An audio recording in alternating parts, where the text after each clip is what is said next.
wrongdoing or corruption of all kinds is a burden on one's conscience throughout one's life. Even if it doesn't come to the notice of vigilance organizations, it remains a burden on one's conscience. And that is the punishment for it. You know, the worst punishment of a human being is he falls in his own esteem. A corrupt person, even if his corruption doesn't come to notice of vigilance or of the society at large, bringing him contempt from the society, a corrupt person falls in his own esteem. That is the biggest punishment for the corrupt person. My personal, experience has been that there is a correlation between happiness, hard work and happiness, and also a correlation between happiness and success. Now, you might have also tried this. Working, hard for a few hours in the morning keeps you happy for the whole day. And whatever you do during the remaining of the day, you are successful in that. And at night, you will have a good night's sleep. If you keep postponing, some people tend to postpone this. I'll do this in the afternoon. I'll do this in the evening. You will never do that. Because in the morning, you will be feeling miserable. So you have to do this early in the morning for 2-3 hours so that you are motivated and happy throughout the day. And whatever you do throughout the day, you will be successful in that. This is my personal experience. And, worth repeating to managers and civil servants. We are from National Institute of HRD and Advancement, New Delhi.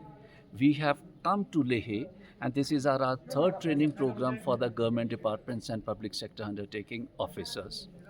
Why Leh was being selected? Because people from the different regions, they were always having this apprehension whether going to Leh it will be appropriate.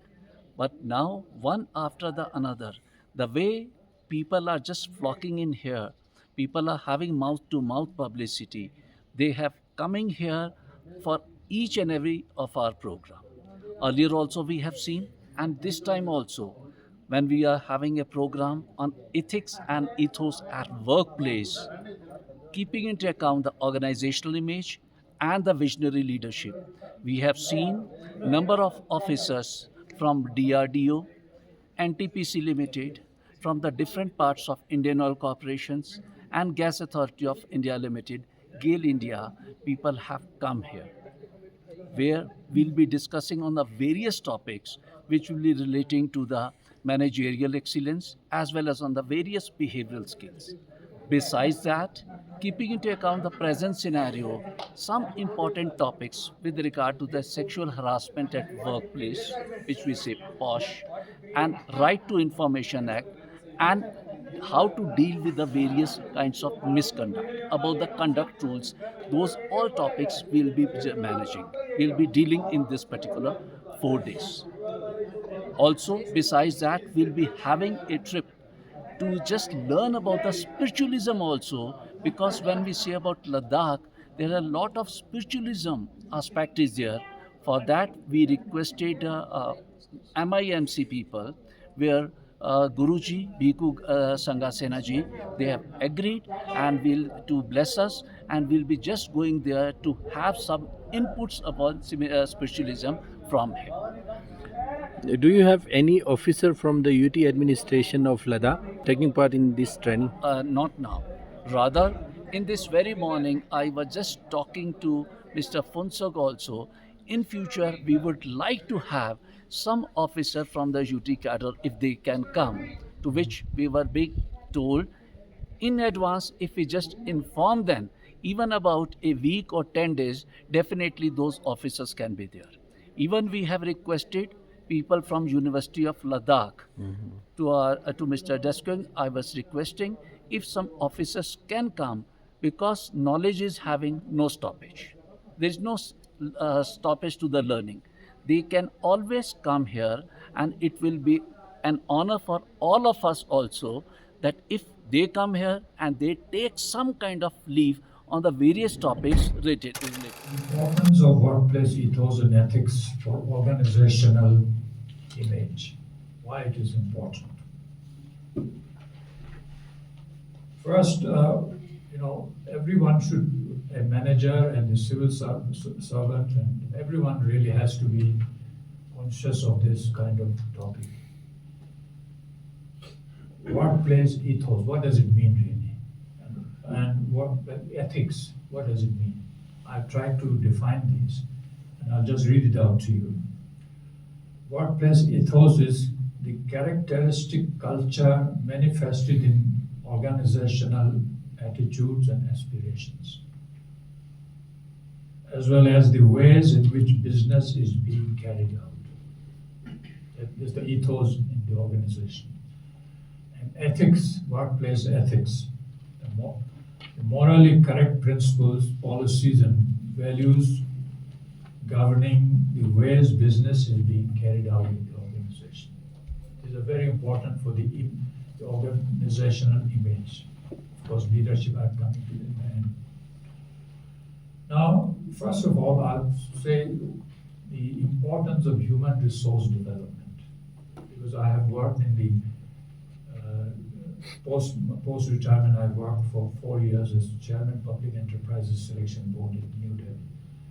And I've been introduced to the ethos and the ethics of public sector enterprises for 4 years. It was quite enough for understanding what should be going on there. So the criticality of human resource development for organizational achievements. Why human resource is important for organizational development.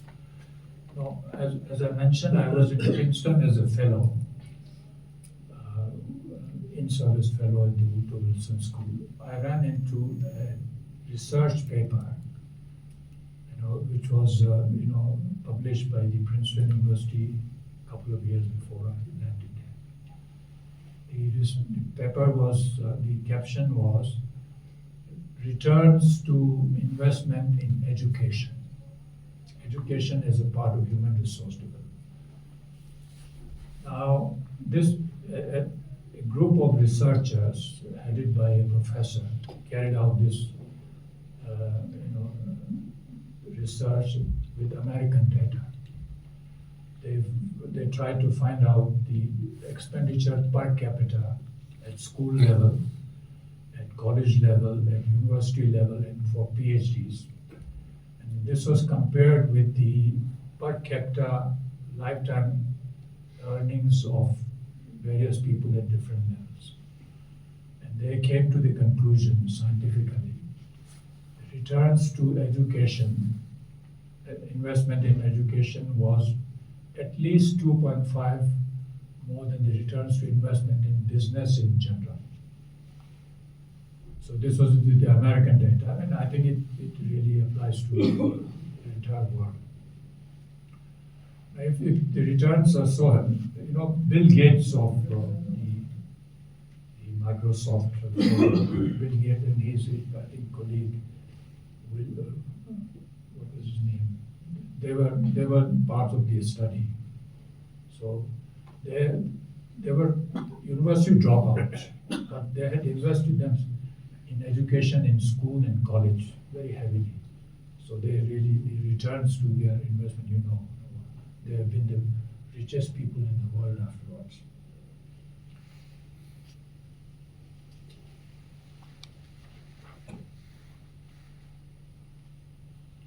Now, from this, the importance of human resource development, 3 things that we Indians need to learn from East Asian companies, the small East Asian companies like Japan, South Korea, and so on, are three very important things we should learn from them as to how they went into the League of Developed Nations. Although they are small countries, but they became developed nations, and we are still in the stage of giving a slogan, Viksit Bharat, by 2047. And we should learn from these, small East Asian countries 3 things. And and I've made note of this, making the best of global opportunities in trade and commerce to enhance domestic income. So number one, how they do this. Making investment more productive through the reigning level cost arbitrage. Level cost arbitrage, India also, there is a reigning arbitrage. And our level can work at 1/10 of the international level cost. So how we should prepare for this kind of eventuality. How the the number three, the East Asian countries have made it possible to have a broad-based public participation in socio-economic expansion. Public participation, socio-economic expansion through a policy of universal literacy, good health care, and widespread land and labor reforms. These are the three things which there's no harm in learning from other countries. That the economic miracle of these countries was driven inter alia by improved human resource quality is a lesson for us in India to learn, because we are aspiring to become a part of the developed countries, part of the League of Developed Countries. Now, some comparisons in this context between our country and the East Asian countries would be, I think, very interesting for you to know. The East Asian countries had, since several years back, full-fledged literacy, elementary literacy, whereas in 1919 we had only 75% literacy in India. 2019, 75%, it is below even the world average of 85%. So we have to invest more in enhancing literacy. Now, the Human Resource Ministry had carried out a survey in 2016-17 in which they found that the gross enrollment ratio in India, enrollment in the undergraduate, postgraduate, and research and training facilities in that year was nearly 25.2%. So we have to do a lot in the education at all levels, education, research, and training. Lee Kuan Yew, who was a Harvard-educated economist and Prime Minister of Singapore, which also is a part of the developed world now, he has said that educated and trained talent is the yeast that transforms a society and makes it rise. Educated and trained talent is the yeast that transforms a society and make it rise in the manner, leaven bread dough rises. So it's a yeast. Human resource is very important from that angle. Lee Kuan Yew. Now, we all know that NDA, National Democratic Alliance, has given 3 slogans so far. Very important for us to know about this. New India motto, adopted by the NDA in 2017, in the run-up to assembly elections for 7 states, in which I think they came to power in 5 states of India, giving this slogan, New India. Then Viksit Bharat slogan, now given recently in the run-up to the general election to the parliament. Then Make in India slogan, you recall this? Make in India. These slogans bode well for India to usher in the much awaited transformation in our socio-economic condition. 3 slogans, very important. But we should all, we should be part of the whole effort to see that these slogans do not end up as slogans only. They should be achieved. At least someone has given these slogans, with vision, visionary slogans. And we should all make efforts to, for the country to achieve these targets by the years that they have mentioned. Now, if you recall, in the middle of the last millennium, 16th, 17th, 18th century, India enjoyed the epithet of Sone ki Chiriya. We used to contribute 25% of the world GDP then, in the 18th century. And after that, we became, colonized by a small country. And at the end of the colonization, when we became free, our contribution to the GDP was only 3%.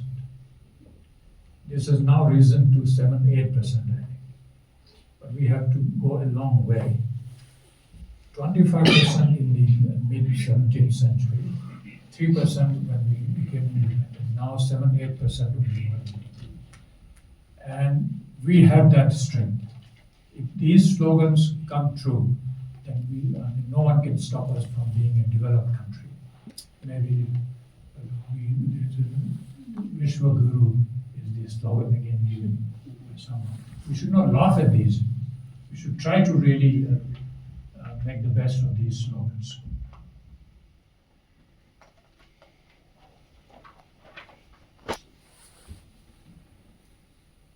Now, New India slogan.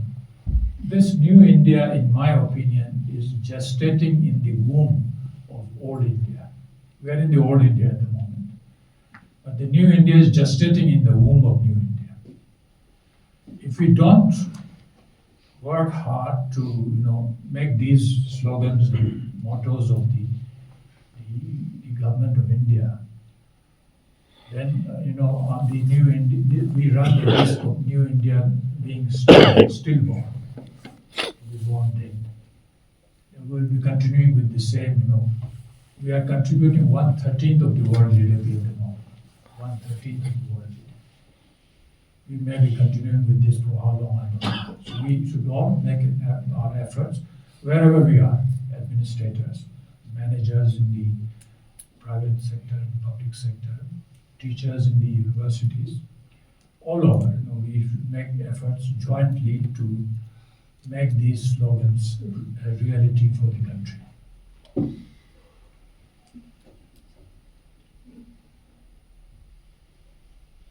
Now, importance of public health, one very important thing which tends to be neglected by us, public health for human resource development. Education, yes, it's the basic part of human resource development. Public health. Now, a survey was carried out in 2016 when we found that India was having one doctor for 1,700 citizens. One doctor for 1,700 citizens. The World Health Organization norm is one doctor for 1,000 citizens. We are way below that. Then India was having 1.3 beds per 1,000 population. The World Health Organization norm is 3.5 beds per 1,000 population. Now, similarly, India was spending only 1% of our GDP on public health.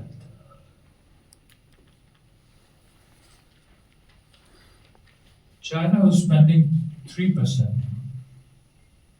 China, India, and Brazil are BRICS countries. Yes. Brazil was spending 4.1%.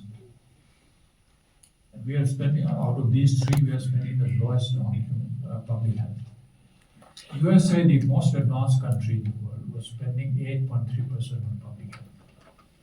it's very important to invest more on public health and education both, so that our human resource development is of world standard, and we can, by 2047, we become a developed country. You must be all aware of the demographic division of India. We have learned this during the last 2-3 decades. And this demographic dividend will last till 2055.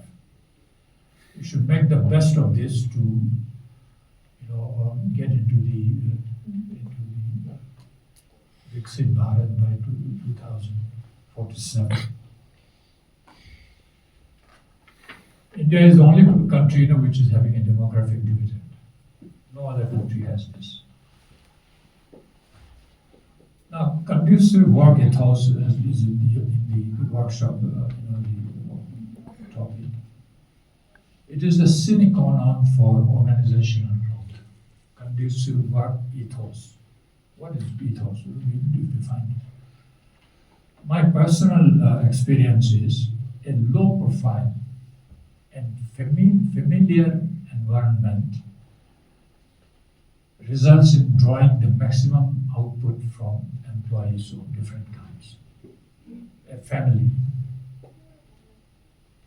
What is familiar environment?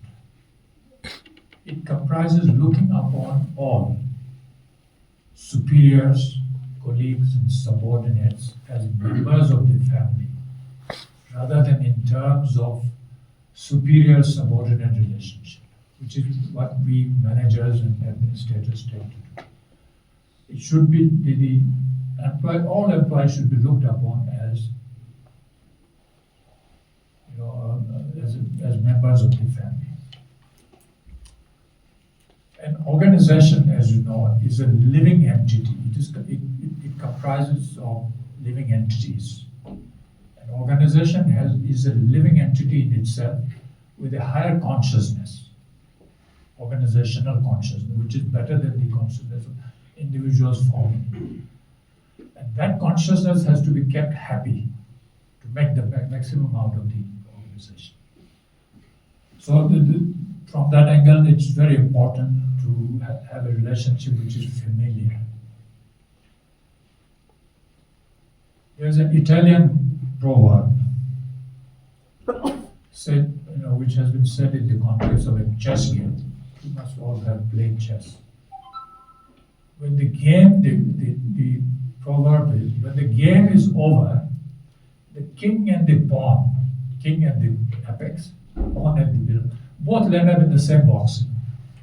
And they have to live there till the next game. So that kind of attitude is required in an organization, public sector enterprises, private sector enterprises, and government organizations. When the game is over, the king and the pawn both land up in the same box. That should be the attitude of an officer or a manager.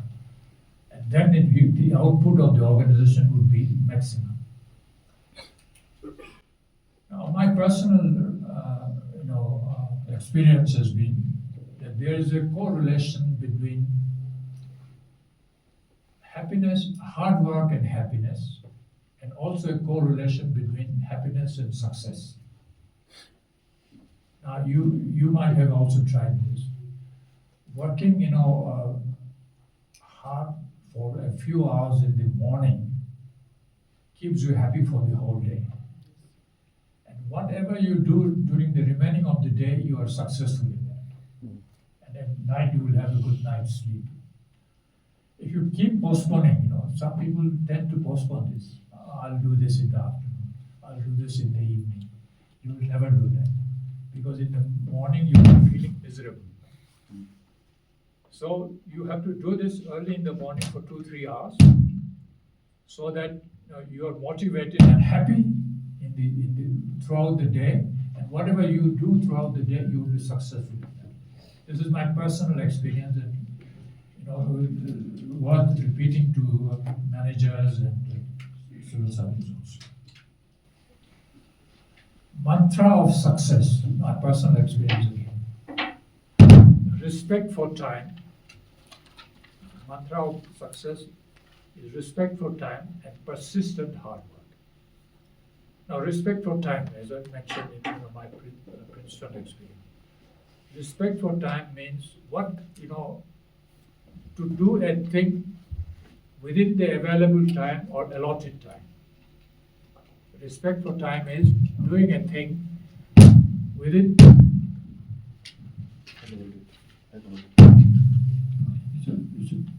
Yeah, can you hear me? Yes.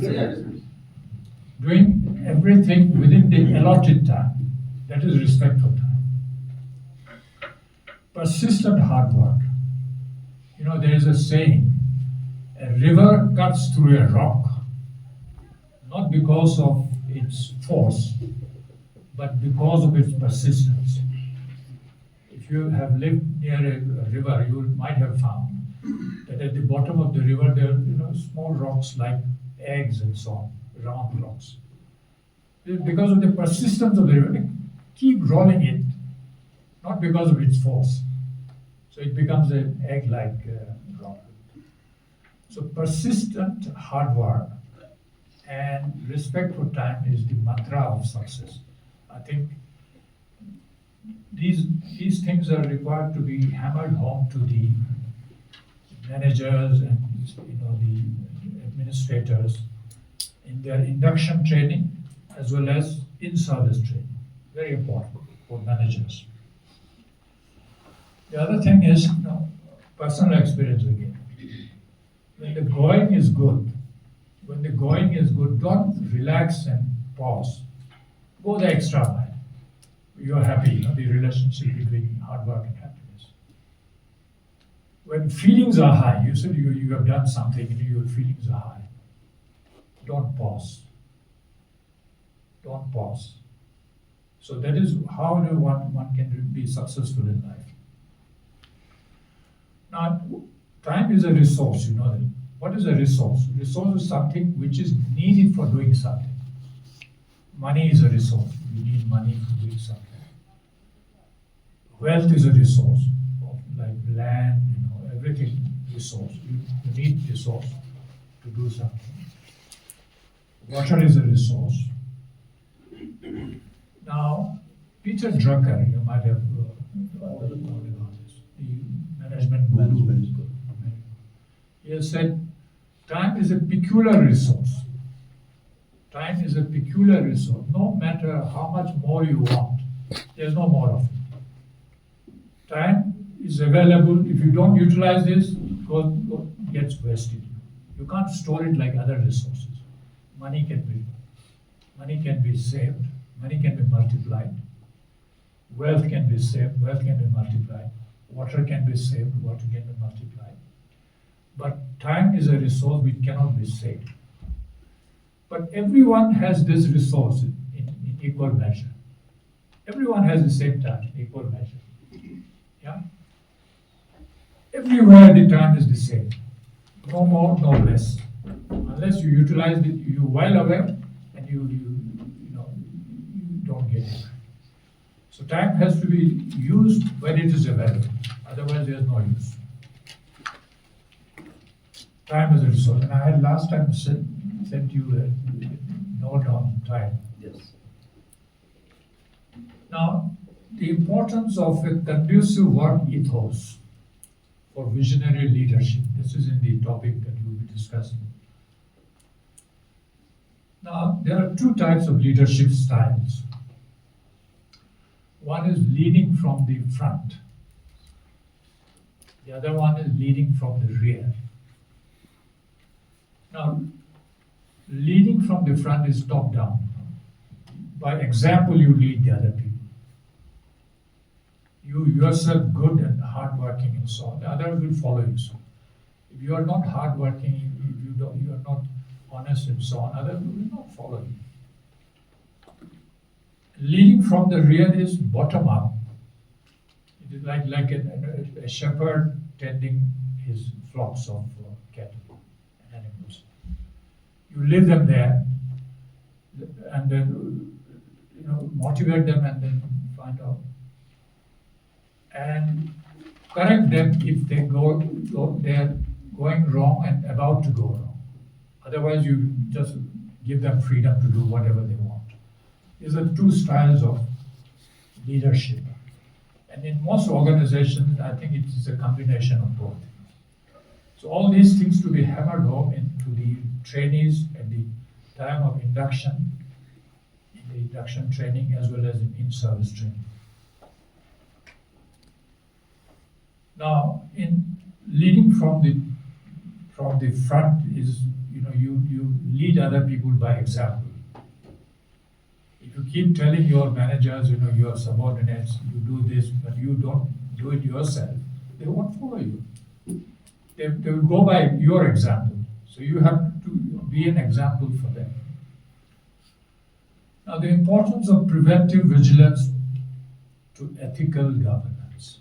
Preventive vigilance is very important in all organizations, be it a government or department, be it the organization, be it a business organization. Now, ethical governance calls for transparency as well as adherence to moral regulation and values. There's a truism which goes, wrongdoing or corruption of all kinds is a burden on one's conscience throughout one's life.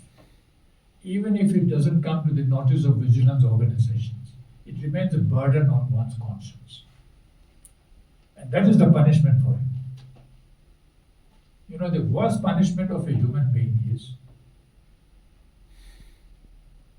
he falls in his own esteem. A corrupt person, even if his corruption doesn't come to notice of vigilance or of the society at large, bringing him contempt from the society, a corrupt person falls in his own esteem.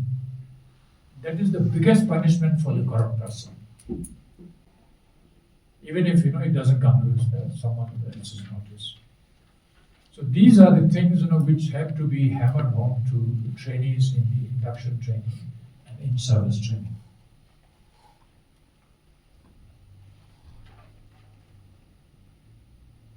Now, this is what I wanted to say on the basis of my personal experience in administration, and also as a chairman of the Public Enterprises Selection Board for 4 years. That was post-retirement. And I wish you all a very fruitful 4 days ahead.